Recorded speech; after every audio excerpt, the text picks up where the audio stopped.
Good morning. सुबह सुबह अखबार पढ़ने की सबकी आदत होती है और कहते हैं अच्छी आदत भी है, और अखबार वालों से ये उम्मीद की जाती है कि शायद जिम्मेदारी से वह अपने उत्तरदायित्वों का निर्वहन करें। पर क्या आपको ऐसा लगता है कि वाकई में अखबार में आने वाली खबरें अपनी जिम्मेदारियों का उत्तरदायित्व का निर्वहन करती हैं? मेरे साथ एक वाकया हुआ, आपको बता देता हूँ। अभी हाल ही में केंद्र सरकार ने 2000 रुपये के नोट का प्रकाशन बंद किया और साथ में यह भी कहा कि अब आपके पास जो नोट है बैंक में जाके जमा करिए और उसको एक्सचेंज करा लीजिए। लोग थोड़ा सा पैनिक हुए, लेकिन ठीक है, गरीब आदमी के पास 2000 के नोट ज़्यादा नहीं थे, पर कुछ लोगों के पास कुछ थे। कुछ दिनों पहले एक लीडिंग न्यूज़पेपर भोपाल में खबर छपी कि कई दुकानदार या कुछ दुकानदार 2000 रुपये का नोट सिर्फ 1000 रुपये की बिलिंग में ले रहे हैं। यानी कि 1000, 1200, 1100, कम से कम इतने का आप सामान खरीदेंगे तो 2000 का नोट लेके आपको चेंज वापस करेंगे। आपको क्या लगता है, ये खबर जागरूकता के लिए थी या समस्या बताने के लिए?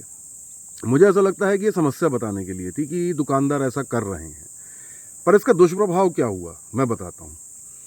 कई ऐसे छोटे छोटे इलाके हैं जहाँ दुकानदार पहले 2000 का नोट ले रहे थे और 100-200 के बदले में आपने 2000 का नोट दिया, 100-200 का सामान खरीदा और आपको बाकायदा पैसे वापस कर रहे थे।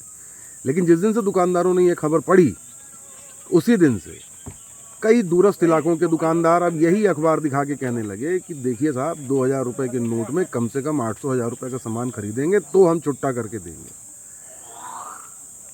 ऐसा पहली बार नहीं हुआ है। ऐसे ही कई बार अखबार के अलावा टीवी में भी खबरें चलती हैं कि आलू 40 रुपये किलो या 50 रुपये किलो या प्याज 60 रुपये किलो हो गया, जबकि कई ऐसे इलाके हैं जहाँ पे सब्जी के रेट इतने नहीं होते।